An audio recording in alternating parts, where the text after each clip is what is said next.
दोस्तों, राहुल गांधी की दोहरी नागरिकता को लेकर जो केस रायबरेली में चल रहा था, अब उस केस को इलाहाबाद हाई कोर्ट की लखनऊ बेंच में ट्रांसफ़र कर दिया गया है। ऐसा इसलिए किया गया कि जो भारतीय जनता पार्टी के नेता हैं, वकील हैं, उन्होंने असल में अपने ऊपर जान से मारने की धमकी देने का आरोप लगाते हुए विघ्नेश शिशिर ने कोर्ट में एप्लीकेशन दी कि उनकी जान को खतरा है रायबरेली से, क्योंकि राहुल गांधी सांसद हैं और इसलिए वहाँ उनके फॉलोवर हैं जो उसके ऊपर हमला कर सकते हैं, उनको धमकी दे रहे हैं, और इसीलिए ये मामला सारा लखनऊ ट्रांसफ़र कर दिया जाए इलाहाबाद हाई कोर्ट की जो बेंच है। अब कोर्ट ने इस बात को मानते हुए केस को ट्रांसफ़र कर दिया है और अब ये केस लखनऊ की जो बेंच है उसमें चलेगा। तो मामला अब पेचीदा इसलिए हो रहा है क्योंकि जो विघ्नेश शिशिर हैं, इनका कहना यह है, दावा है कि राहुल गांधी के पास ब्रिटेन की नागरिकता है, भारत की नागरिकता है और दोहरी नागरिकता हमारे देश के कानून में नहीं है।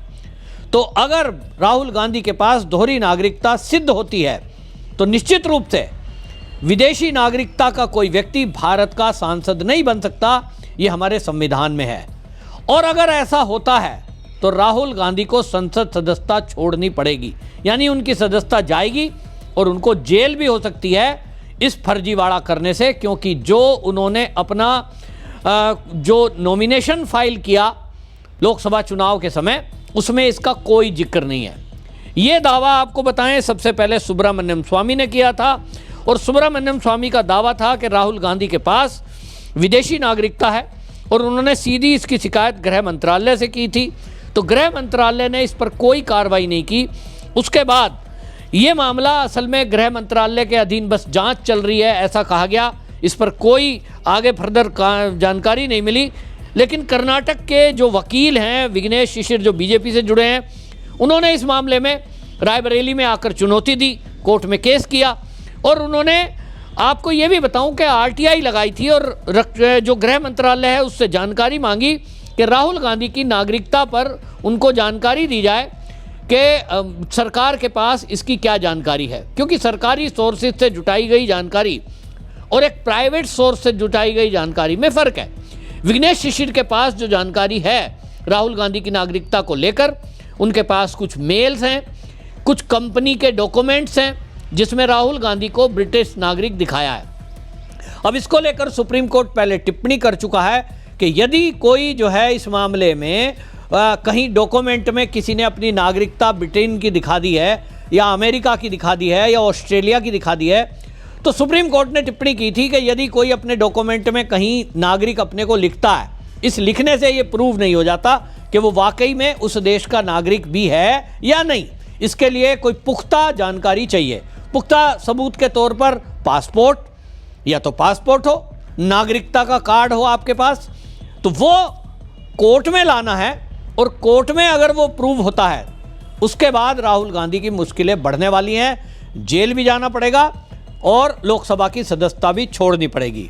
लेकिन ये सरकारी डॉक्यूमेंट्स ये आएंगे कैसे? गृह मंत्रालय के जरिए। और इसलिए गृह मंत्रालय में विघ्नेश शिशिर ने आरटीआई लगाई थी, जिसमें आरटीआई के जवाब में गृह मंत्रालय ने आरटीआई अधिनियम की धारा 8(1)(h) और J के तहत ये कह दिया कि क्योंकि नागरिकता मामले में सुब्रमण्यम स्वामी का केस चल रहा है और जांच हो रही है, तो जानकारी देने से जांच में बाधा पहुंचेगी। अब मना कर दिया गया, तो विघ्नेश शिशिर के पास और कोई दूसरा चारा नहीं था कि वो कोर्ट में इस केस को दाखिल करे और फिर जब कोर्ट मांग करेगा इस मामले में, हालांकि कोर्ट पहले ही गृह मंत्रालय को विघ्नेश शिशिर के प्रार्थना पत्र के बाद, कोर्ट में केस के बाद होम मिनिस्ट्री को और उत्तर प्रदेश सरकार को ये नोटिस भेज चुका है कि इसके मामले में जानकारी दी जाए। विघ्नेश शिशिर की अगर बात करें तो इनका दावा है कि इनके पास जो सबूत हैं वो पर्याप्त हैं इस बात को सिद्ध करने के लिए कि राहुल गांधी विदेशी नागरिक हैं।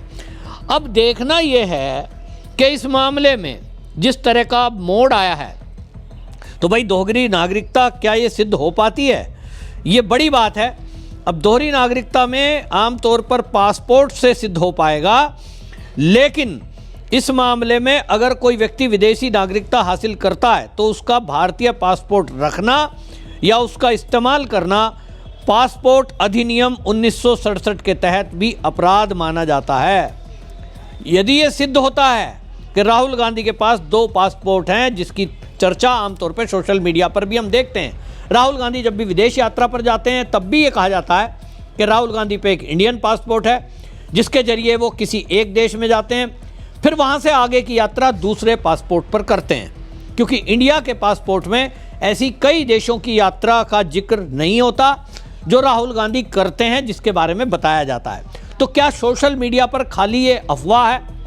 क्या सुब्रमण्यम स्वामी के आरोप लगाए हुए सब झूठ है, या कोई एक ये एजेंडा है? इसकी जांच के बाद ही पता लगेगा। लेकिन अब जो मामला है, ये मामला आपको बता दूं कि एक जिक्र किया गया है, सुब्रमण्यम स्वामी ने भी जिसका जिक्र किया। उन्होंने कहा कि यूके में रजिस्टर बैकऑप्स लिमिटेड नाम की एक कंपनी है, उसके जो डायरेक्टर हैं और सचिव पद पर ये राहुल गांधी रहे हैं, और कंपनी के 10 अक्टूबर 2005 से 31 अक्टूबर 2006 के सालाना रिटर्न में राहुल गांधी की राष्ट्रीयता ब्रिटिश और जन्म तिथि 19 जून 1970 बताई गई है। सुब्रमण्यम स्वामी ने जो दावा किया कि यूके में रजिस्टर्ड बैकऑप्स लिमिटेड कंपनी जो है उसके राहुल गांधी डायरेक्टर रहे हैं, और टाइमिंग भी लिखा है कि 10 अक्टूबर 2005 से 31 अक्टूबर 2006, यानी पुख्ता जानकारी है। तभी आप डेट तक लिख रहे हैं, सन तक लिख रहे हैं। और ये उन्होंने बताया कि ये जो है राहुल गांधी के खिलाफ एक नोटिस जारी किया था गृह मंत्रालय ने सुब्रमण्यम स्वामी की शिकायत पर। राहुल गांधी को ब्रिटिश नागरिक होने के आरोप में 15 दिन के अंदर जवाब देना था, लेकिन भाई साहब ने जवाब नहीं दिया। अब जवाब नहीं दिया तो कोर्ट में जो है गृह मंत्रालय इसके खिलाफ जब नोटिस हुआ तो 15 दिन के लिए जवाब देने को लिया, लेकिन सुप्रीम कोर्ट ने कह दिया फर्म में जिक्र करने से राहुल ब्रिटिश नहीं हो गए। सुप्रीम कोर्ट का कहना है कि अगर फर्म में किसी ने अपने आप को नागरिक लिखा है ब्रिटिश, इसका मतलब वो हैं या नहीं, सुप्रीम कोर्ट नहीं मानता। इस मामले में चीफ जस्टिस रंजन गोगोई ने कहा था कि अगर कोई कंपनी किसी फर्म में राहुल गांधी को ब्रिटिश नागरिक बताती है तो इसका मतलब ये नहीं है कि वो ब्रिटिश हैं। अपने आप में बिल्कुल जायज बात है, और इसीलिए ये कहा गया कि इसमें सॉलिड प्रूफ चाहिए। अगर किसी अन्य देश का राहुल गांधी के पास कोई पासपोर्ट है तब वो दोषी माने जाएंगे, और इसीलिए केस चलाने की बात कही गई। और इसीलिए अब ये केस चल रहा है तो देखा जाएगा कि जो गृह मंत्रालय है उसकी तरफ से क्या जानकारी कोर्ट में सबमिट की जाती है। अभी अगर लगा हुआ है, विघ्नेश शिशिर अगर दावा कर रहे हैं तो क्या वो केवल सुब्रमण्यम स्वामी की बात पर दावा कर रहे हैं? उनका दावा तो यह है कि मेरे पास कुछ मेल भी हैं जो डायरेक्टर रहते हुए इन्होंने कंपनी में इधर उधर भेजे हैं। लेकिन बात वही है जो सुप्रीम कोर्ट ने टिप्पणी की है कि खाली मेल में लिखने से, खाली डॉक्यूमेंट्स में लिखने से, कहीं प्रोफाइल पे लिखने से यह सिद्ध नहीं होता कि वो नागरिक उस देश का है। इस मामले में सॉलिड प्रूफ माना जाता है नागरिकता का कार्ड और पासपोर्ट, इस तरह का कोई डॉक्यूमेंट। तो ये डॉक्यूमेंट गृह मंत्रालय ही दे सकता है। अब गृह मंत्रालय को ब्रिटेन देता है कि नहीं, ये अपने आप में देखने की बात है। हालांकि अब बदले हुए हालात हैं, इन हालातों में अभी केस चल रहा है। जिस तरह से गांधी परिवार के खिलाफ चाहे नेशनल हेराल्ड मामला केस है, राहुल गांधी के खिलाफ मोदी कम्युनिटी को सरनेम को चोर कहने वाली बात है, ऐसे कई केस चल रहे हैं। लेकिन हमने ये देखा है 2014 के बाद से मोदी सरकार आई, लेकिन राहुल गांधी और गांधी परिवार को कभी भी किसी ने टच नहीं किया। यहां तक कि सुप्रीम कोर्ट ने दोष सिद्धि पर भी रोक लगा दी, यानी इनको पूरी राहत कोर्ट से मिलती है। तो क्या मोदी जी भी ये चाहते हैं कि ये बस केस बनता रहे, चलता रहे, ताकि मुद्दा बना रहे, जेल जाए या ना जाए? ये बड़ी एक बात है। अब इस पर देखना होगा कि विघ्नेश शिशिर जो कि बीजेपी के ही नेता हैं, वकील हैं, अब जब ये हाई कोर्ट में केस चलेगा तब इस पर क्या तेजी आती है, क्या गृह मंत्रालय कोई इस पर अपना जवाब देता है और स्थिति स्पष्ट होती है कि राहुल गांधी दोषी हैं भी या नहीं। क्योंकि जो भी कोई आरोप लगे हैं, मैं कहता हूं कि अगर ये आरोप मोदी पे लगे होते, आप इसको उल्टा करके देखिए, मोदी जी पर अगर ये आरोप लगे होते कि मोदी जी किसी और देश के भी नागरिक हैं, अभी तक तो पूरा विपक्ष सड़कों पे उतर गया होता, मोदी से इस्तीफा मांग रहा होता और सुप्रीम कोर्ट ने भी स्वतः संज्ञान ले लिया होता।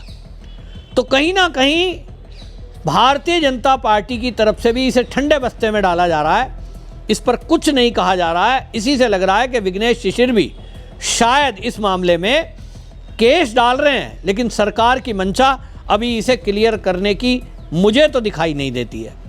अगर ऐसा होता तो तत्काल गृह मंत्री इस पर संज्ञान लेते, भारतीय जनता पार्टी इस पर हल्ला गुल्ला करती और अभी तक मामला क्लियर हो गया होता। बहरहाल कोर्ट में केस है, तो अब कोर्ट से उम्मीद है कि इस पर जल्दी सुनवाई हो, जल्दी फैसला हो, ताकि जो ये अफवाह है या सच्चाई देश को पता लगे। आपकी क्या राय है कमेंट में ज़रूर लिखें, वीडियो शेयर करें। वंदे मातरम।